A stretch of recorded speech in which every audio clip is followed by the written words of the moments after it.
Washington executives from Facebook, Google, and Twitter appeared on Capitol Hill for the first time on Tuesday to publicly acknowledge their role in Russia's influence on the presidential campaign, but offered little more than promises to do better.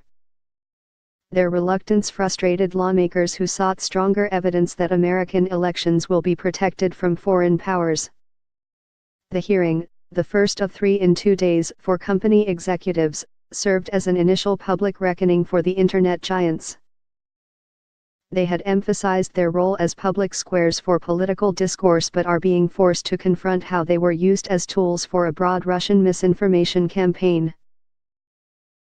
Both Democrats and some Republicans on a Senate Judiciary Subcommittee complained that the companies had waited nearly a year to publicly admit how many Americans were exposed to the Russian effort to spread propaganda during the 2016 campaign. Senators pushed for harsher remedies, including regulations on their advertising practices akin to rules for political advertising on television.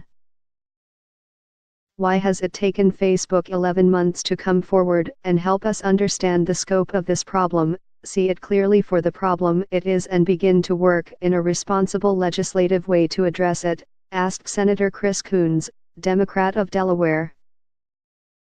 The most pointed exchanges were aimed at Facebook, which acknowledged on Monday before the hearings that more than 126 million users potentially saw inflammatory political ads bought by a Kremlin-linked company, the Internet Research Agency. Facebook has drawn particular ire from lawmakers for its early brush-off of fake news and foreign interference on its site, which its chief executive, Mark Zuckerberg, dismissed as a crazy idea just after the election. Since then, the company has scrambled to appease lawmakers by promising to hire more than 1,000 people to manually review political ad purchases and to make public the funding behind those ads. The foreign interference we saw was reprehensible, Colin Stretch, Facebook's general counsel, told senators. The companies also acknowledged that they were struggling to keep up with the threat of foreign interference.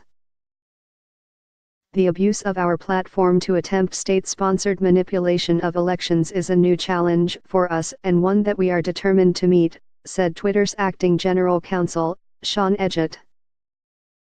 At the heart of the company's problems are business models that reward viral content which can include misinformation and an enormous advertising business that is automated and unable to easily spot ads purchased by foreign governments. In a sign of the shifting political winds for tech giants, Republicans, who have been more restrained in their criticism of the companies, were more skeptical on Tuesday.